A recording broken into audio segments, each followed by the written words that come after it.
В эфире телеканала «Якутия-24». Главные события уходящего дня. В студии работает Алексей Соколов. Здравствуйте. В Якутске начались практические работы по соглашению о строительстве моста через реку Лена. Заболеваемость ОРВИ и гриппом пошла на спад. Школьников в ряде районов возвращают за парты. Рингтон Победы. Все больше людей присоединяются к акции к 75-летию Великой Победы. Технические работы. Специалисты объяснились за очередь в кассах единого расчетного центра в Нерингре. А в Мирном за долги по электроэнергии горожанам отключают свет. С такими мерами согласны не все. Сотрудники транспортной полиции сегодня отмечают свой профессиональный праздник.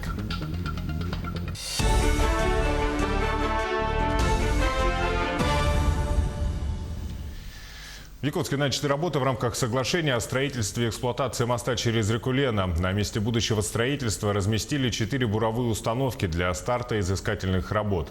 Специалисты уже получили первые образцы мерзлого грунта, которые были переданы для анализа в лабораторию. Также под селом Табага проводятся работы по прокладке трассы и созданию площадок для изъятия проб мерзлых грунтов. Ну, это для моста. Мост будет проходить. Вот, протяженность 2 километра 200 метров до Хаптагайской протоки. От Табагинской до Хаптагайской протоки. Вот сейчас подготовительные работы. Нам надо лед тонкий. У нас буровая, как говорится, где-то под 30 тонн, 27-28 тонн. И вот надо наращивать сантиметров 30 площадки. Площадки у нас по 150 метров, 1,5 гектара, одна площадка, 3 площадки. На Жатайской базе технической эксплуатации флота завершаются работы по выморозке судов. Объемы на сегодняшний день выполнены на 90%. Этот метод полностью заменяет подъем судна в док и обходится гораздо дешевле. Речники проверяют исправность судов и по ходу проводят замену изношенных деталей. Ульяна Шагина ознакомилась с ходом работ. Слесарь-судоподъемщик по основной профессии Михаил в зимнее время уже 8-й год подрабатывает выморозчиком. Работы здесь не прекращались даже в 50-градусные морозы. Наоборот, холода рабочим только на руку. Холода – это мы радуемся, как дети холодам. Лед быстрее промерзает. Мы же снимаем слоями. Слой сняли, оставляем, ждем, пока промерзнет новый. Намерзает, опять снимаем. Вот так потихоньку уходим. Главный инструмент выморозчика – лопата, бензопила и кайло. С помощью них они выпиливают майны, высвобождая судно от ледяного плена и продвигаются к его сердцу – винтам. Работа почти ювелирная. Главная задача – не повредить ни одной детали. Все, мы сейчас освободим винты в насадке. Всю насадку не будем освобождать. Они посмотрят, если все нормально, они просто берут, майну топят, запускают и весь лед под собой размывают. Снятые винты и рули затем поступают в ремонтный механический цех. Рабочие их подлатают, какие-то заменят новыми. А с потеплением уже начнутся сварочные работы на обшивке судна. Мы сегодня с напарником добираемся до насадок. Мы сегодня запились насадку, скоро достанем до винтов. И нам останется еще запил 1,5 до вала. Почти заканчиваем пароход уже. А здесь какие-то проблемы есть по пароходу, уже смотрели? Так, еще пока не видно. Сейчас до конца доделаем работу, там видно будет уже. Выморозка применяется еще с советских времен. Такой метод полностью заменяет подъем судна в док и обходится гораздо дешевле. До начала навигации жатайским речникам нужно выморозить 31 единицу флота. На сегодняшний день выполнено 91%. Ну и осталось доработать. У нас дорабатывают сейчас вот эти суда, это порядка 7 единиц. Дорабатываем суда. И у нас еще затон есть Хандага, где там вымораживаем 5 единиц судов. Там осталось это уже 2 единицы, где работают по движителю-рулевому комплексу, вымораживают винты, насадки. Уже заканчивают тоже по этому вопросу. К концу февраля выморозчики закончат все эти работы, чтобы при первом же вскрытии реки суда начали движение своим ходом. Ульяна Шагина, Григорий Николаев, Жатай. Ситуация с заболеваемостью гриппом и ОРВИ в Якутии стабилизируется. По информации регионального министерства здравоохранения, наблюдается снижение числа заболевших в возрасте от 3 до 6 лет и от 7 до 15 лет. Глава ведомства Елена Борисова напомнила жителям республики о соблюдении мер предосторожности и профилактики. Она также добавила, что ситуация по заболеваемости коронавирусом остается прежней. 17 февраля 2020 года ситуация по коронавирусу в Республике Саха-Якутия стабильная. Так, количество обратившихся, прибывших из стран Юго-Восточной Азии продолжает составлять 21 человек, которые были с признаками ОРВИ. 6 человек продолжают стационарное лечение, остальные выписаны домой, у всех анализы отрицательные. В обсерваторе находится на сегодняшний день 13 китайцев, жителей Китайской Народной Республики, которые имеют гражданство Российской Федерации. Находятся под наблюдением, признаков ОРВИ ни у кого не зарегистрировано. Тем временем в учреждениях образования Алданского района завершился карантин. Заболеваемость гриппом и ОРВИ пошла на спад. Сейчас все внимание на укрепление иммунитета. Каким образом идет оздоровление, узнавала Татьяна Вахнина. В 7 классе школы номер 2 урок математики. Ребята продолжают осваивать арифметическую прогрессию. Кто дома самостоятельно занимался, а кто даже не открывал учебник, педагог сразу видит. Но теперь взяться за ум придется всем. Карантин в Алданском районе завершился, и рабочий процесс набрал обороты в первый день. Никаких расслаблений у нас, послаблений. Сегодня те, кто выбрал, 9-классники, 11-классники, сдают русский язык, пробное тестирование. То есть у нас все в ритме, все по плану. Напомним, на прошлой неделе во всех школах, а также в части групп в детских садах Алданского района был объявлен карантин в связи с превышением эпидпорога простудных заболеваний. Заболеваемость пошла на спад. Так, в первый день недели во второй школе из 500 учащихся на уроках присутствовали более 450 учеников. Ожидается, что в ближайшие дни больничные закроют большинство отсутствующих. Некоторые пошли сегодня на прием к врачу, завтра. У первоклассников совпал этот карантин, у нас совпал с дополнительными каникулами. К наиболее распространенным методам, повышающим сопротивляемость организма вирусам, относятся проветривание и кварцевание помещений, прогулки на свежем воздухе и употребление витаминов. Татьяна Вахнина, Сергей Шипачев, Александр Лукин, Алдан. В Ленске бывшее здание профилактория «Кедр» распахнуло двери для пациентов в поликлинике. Записаться к врачу можно и по электронной очереди. Помимо консультаций врачей и физиокабинета, который работает в этом здании с осени прошлого года, здесь будет организовано отделение лечебно-физической культуры благодаря оборудованию бывшего профилактория. А в бывшем же здании поликлиники по Первомайской будет открыт мини-диагностический центр, где сконцентрируют все тяжелое оборудование, чтобы пациенты сразу могли получить полное обследование. По-прежнему месту работы остался у нас травматолог, лор-врач и офтальмолог. Травматолог и лор-врач мы там оставили, потому что вся диагностическая база там. А по офтальмологу, это и головное предприятие, Якутская республиканская офтальмологическая больница будет принимать решение о их переводе. Это не в нашей прерогативе. Вопрос остается пока не то что открытым, но мы обсуждаем, смотрим по хирургу.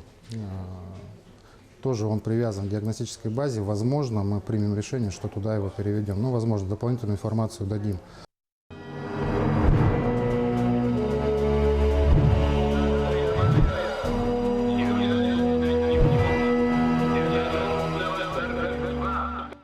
О подвигах воинов-якутян во время Великой Отечественной войны теперь смогут узнать тысячи людей со всей страны. В Московской области было подписано соглашение между Якутией и крупнейшим военно-патриотическим парком России «Патриот». Ежегодно миллионы людей приезжают в этот парк, чтобы увидеть уникальную технику времен Второй мировой, посмотреть на восстановленные партизанские укрепления. Также тут проводятся масштабные реконструкции различных битв. Теперь на одной из площадок парка откроется постоянная экспозиция, посвященная воинам-якутянам. На 100 квадратных метрах разместят стенды с артефактами Второй мировой, фотографиями. Будут использованы и современные технологии, например, интерактивные панели. Все, чтобы как можно подробнее рассказать о подвигах наших земляков. Открытие экспозиции планируется к 9 мая. Мы обязательно осветим историю Алсиба, перегона военной авиационной техники из Америки на фронт. Мы обязательно отразим страницы героического труда в тылу, когда все, что могли делать наши труженики, отправлялось на фронт. Мы, конечно, обязательно отразим участие наших солдат в обороне Москвы, в Оржевской битве, в Сталинграде, мы знаем, очень много было героических подвигов наших земляков. И, конечно, обязательно будет большой раздел в войне на Восточном фронте против милитаристской Японии. У нас особый год 75-летия Победы. Вот этот год – это наша святая общая обязанность дойти до сердца каждого жителя Российской Федерации. Это действительно мы смогли максимально сделать так, чтобы наши ветераны почувствовали заботу, почувствовали уважение, почувствовали должную память их подвигам и их ратным делам. Также сейчас параллельно ведется работа над созданием экспозиции о военно-патриотическом парке «Патриот», который должны в скором времени привезти в Якутск. А теперь к акции «Рингтон Победы» присоединяется все больше участников. Патриотический челлендж, запущенный 4 февраля нашей телекомпанией, с каждым днем набирает обороты. О новых участниках расскажет Полина Долинская.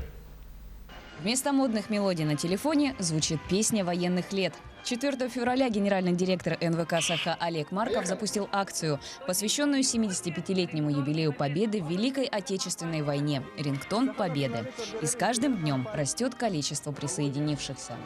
Национальная вещательная компания «Саха» в год памяти и славы в Российской Федерации, в год патриотизма в Республике Саха-Якутия и в честь 75-летия Великой Победы запускает акцию «Рингтон Победы», чтобы с каждого телефона звучали песни наших дедов, которые вдохновляли их на победу. Не только в нашей республике, но и в других городах России участники снимают ответные ролики и передают эстафету своим родным, знакомым, землякам, распространяя акцию по всей стране. Северо-Восточный федеральный университет имени Максима Кировича Аммосова участвует в акции «Рингтон Победы» от национальной вещательной компании «Саха». И эстафету передаю штабу студенческих отрядов Дальневосточного федерального университета. Челлендж принимают индивидуально и коллективно, а вместе с тем каждый старается привнести свою неповторимую оригинальность.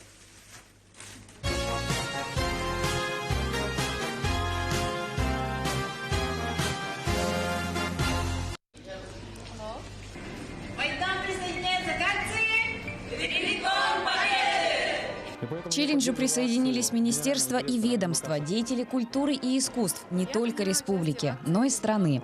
Также присоединяются и главы районов Якутии. Я получил эстафету акции НВК «Саха» «Рингтон Победы» от главы Нерюнгринского района Станиловского Виктора Николаевича. И сегодня эту эстафету передаю я своим коллегам, главе Среднеколымского района Селепцову Евгению Михайловичу и главе Алюкминского района Харбин Николаю Николаевичу. Присоединиться к акции «Рингтон Победы» может каждый. Для этого необходимо установить на своем телефоне в качестве мелодии одну из песен военных лет. Скачать ее можно из iTunes или любого сайта для владельцев андроидов, либо на сайте телеканала «Якутия-24». Военные песни как дань памяти героям Великой Победы. Полина Долинская, Якутск. Сейчас небольшой блок рекламы. Смотрите далее на телеканале «Якутия-24». Технические работы. Специалисты объяснились за очередь в кассах единого расчетного центра Нерюнгри. А в Мирном за долги по электроэнергии горожанам отключают свет. С такими мерами согласны не все. Сотрудники транспортной полиции сегодня отмечают свой профессиональный праздник. В эфире «Якутия-24» мы продолжаем наш выпуск. Должникам могут запретить отключать горячую и холодную воду, а также отопление в многоквартирных домах. Поправки в жилищный кодекс страны рассмотрит Госдума. Причиной внесения такой инициативы стали жалобы граждан, чьи квартиры затопило из-за соседей должников. После перекрытия канализация выливается в другие квартиры. Это приводит к антисанитарии со всеми вытекающими последствиями. Согласно статистике Федеральной службы судебных приставов, в прошлом году общая сумма долга за неуплату услуг ЖКХ составила почти 90 миллиардов рублей. И продолжая тему должников, в Мирном у ряда владельцев квартир отключили за неуплату электричества. Сумма долга исчисляется миллионами рублей. По какой причине люди попадают в черный список и как избежать отключения электроэнергии, узнавала Марферина Алексеева. Отключение электроэнергии – крайняя мера, на которую идут энергетики, проводя работу с неплательщиками. Мирнинское предприятие жилищного хозяйства напрямую обслуживает 20 многоквартирных домов Мирного. Еженедельно в список на отключение попадают от 10 и более квартир. Прежде чем произвести отключение, сотрудники предприятия в буквальном смысле пытаются достучаться до каждого должника. Как правило, жители не открывают двери и выходят лишь тогда, когда в квартире гаснет свет. А вот с теми, у кого счетчик находится в квартире, сложнее. Электроэнергию мы вообще не будете отключать? Вместе пойдем завтра к директору? Если вы сейчас не разрешите нам зайти отключить электроэнергию, значит завтра мы придем с полицией. Вот завтра я подъеду утром к вам и к директору. И будем с ним общаться. В список должников попадают люди, не оплатившие услуги за потребление электроэнергии в течение 2 и более месяцев. Причем независимо от суммы задолженности. Об отключении должников уведомляют за 20 дней. Некоторые жители и после отключения умудряются провести электроэнергию незаконным путем. Таким образом, должник пользуется электричеством за счет соседей. Довольно-таки опасно. Хочу предупредить всех желающих самовольно подключаться. Опасность заключается, первое, возможно поражение электрическим током, раз. Во-вторых, да, это что может привести к смертельному исходу. Второе, значит, в данном случае, так как работа проводится под напряжением, возможно короткое замыкание, пожар. То есть создает угрозу не только себе, но и всем жителям данного этажа. Самовольное подключение является административным нарушением и наказуется штрафом в размере от 5 до 10 тысяч рублей. Жителям, оказавшимся в трудной жизненной ситуации, многодетным и пенсионерам всегда идут навстречу. Для того, чтобы получить отсрочку, надо оплатить хоть какую-то часть долга и написать заявление на имя директора предприятия, указав, на протяжении какого срока должник обязуется погасить долг. Марфирина Алексеева, Вадим Ларионов, Мирный. Но тем временем, не всегда, желая оплатить за тот же свет, это возможно сделать цивилизованно. В Нерюнгринском отделении единого расчетного центра разразился скандал. Клиенты с талонами на 17:20 так и не успели оплатить по счетам при закрытии офиса в 19 часов. Всех попросили освободить помещение. Как нам пояснили специалисты отделения Дальневосточной генерирующей компании, существуют часы пик нагрузки, когда за день на кассах обслуживаются порядка 1200 потребителей. Эти даты обозначены с 15 по 25 число, дни аванса, заработной платы и пенсии. Зачастую большая часть живой очереди – это горожане в возрасте приблизительно 35 лет. Именно они являются активными пользователями смартфонов, поэтому им предлагается пользоваться онлайн-оплатой. Но, как отмечают сами горожане, не всегда это возможно сделать, появляется очередь. И накануне что-то пошло не так. Специалисты называют причиной образовавшейся очереди технические работы. Я хочу принести извинения нашим потребителям, которые ожидают большое количество времени в наших кассах. Это связано с техническими проблемами, которые возникли в результате внедрения на территории Нерюнгринского района компании ПАО ДЭК нового биллингового продукта, в связи с чем была задержка по выдаче квитанций. Эти проблемы были локализованы нашими специалистами профильными, и в дальнейшем будет все работать отлаженно. Комитет Госдумы по экологии и охране окружающей среды направил главе Минприроды Дмитрию Кобылкину письмо с предложением выделить из федерального бюджета средства в рамках нацпроекта «Экология» на обеспечение регионов приютами для животных. Напомню, что с 1 января в силу вступили положения федерального закона об ответственном обращении с животными. Регионы оказались не готовы к исполнению федерального закона. В результате общая обеспеченность субъектов необходимым количеством приютов для животных составляет только 23%. На это в бюджетах регионов просто нет денег, поэтому депутаты предлагают рассмотреть возможность финансовой поддержки в рамках национального проекта «Экология». Тем временем нерюнгринские власти начинают решать проблему с бездомными собаками. Напомним, что по новому законодательству с этого года введен ряд ограничений и правил по отлову и последующему содержанию животных, исполнение которых вызвало немало трудностей.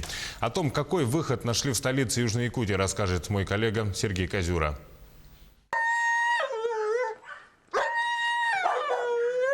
Бездомные собаки – угроза или жалость? Мнение жителей разделило город на два лагеря – защитников животных и тех, кто за гуманный отлов. Новый закон об ответственном обращении с животными призван соблюсти интересы обеих сторон. На днях городская администрация заключила временный договор с одной из управляющих компаний на отлов и последующие процедуры согласно закону. Теперь отловленных собак будут содержать в этой гостинице. Во всяком случае, пока решится вопрос с приютом. То, что на территории города подобрали соответствующую одну из недействующих баз промышленных в 7-м микрорайоне города. И наше предложение ту базу выкупить и ее переоборудовать, чем построить новую где-то на территории, вложить большие деньги, потому что требования достаточно жесткие по 498 федеральному закону. Но переоборудовать эту территорию можно, и я считаю, что это понесет менее трудоемкие финансовые затраты для бюджетов. Сюда же и будут приглашаться специалисты ветеринарной службы для осмотра животных, чипирования, по необходимости стерилизации и вакцинации. Пока еще не найден постоянный подрядчик, оказывающий услуги по отлову. Эту функцию берется исполнять управляющая компания, которая с первых же дней столкнулась с другой проблемой. Специально обученных людей для данного вида услуги найти очень сложно, поэтому есть определенные трудности. Но на сегодня имеется весь инвентарь, есть оборудованный транспорт для перевоза этих животных. Хочется видеть понимание тех любителей животных, которые и от них, естественно, может быть даже какую-то помощь. То есть можно какое-то волонтерское движение создать, чтобы те люди, которые умеют общаться с животными, знают, чтобы они каким-то образом содействовали. Одно ясно точно, что теперь умертвлять собак никто не будет. Будут лечить, кормить, регистрировать и отпускать на волю. Но открытым остается вопрос, за чей счет банкет. Сергей Козюров, Вадим Барашков, Нерюнгри. В Якутске сегодня торжественно открыли новый офис прямых продаж авиакомпании «Якутия». Для удобства горожан и гостей офис располагается в самом центре города по адресу Петра Алексеева, 11. Все желающие смогут приобрести билеты на любые рейсы авиакомпании по 53 направлениям, а также получить информацию о сервисах, услугах корпоративных клиентов и узнать о скидках и акциях. Красную ленту перерезали первый заместитель генерального директора авиакомпании «Якутия» Илья Пономарев и начальник агентства по продажам перевозок Ирина Костромина. Компания не стоит на месте, и изыскивает возможности и другие маршруты. А сейчас по существующим 53 маршрутам это регионального характера, и совместно с полярными авиалиниями внутрирегиональные маршруты мы все можем продавать здесь. Тем более, что офис позволяет именно учитывать и субсидированные перевозки, где необходим непосредственный контакт пассажира с продавцом. Сегодня 101-ю годовщину со дня образования подразделения отмечают сотрудники транспортной полиции России. 18 февраля 1919 года был подписан декрет об организации железнодорожной милиции и железнодорожной охраны. Сегодня сотрудники транспортной полиции трудятся на всех объектах транспорта – речных портах, железнодорожных и аэровокзалах. В день праздника особо отличившиеся сотрудники были представлены к очередным званиям, получили награды и благодарности из рук начальника Северо-Восточного линейного управления МВД России на транспорте. Поздравить коллег пришли ветераны и члены общественного совета.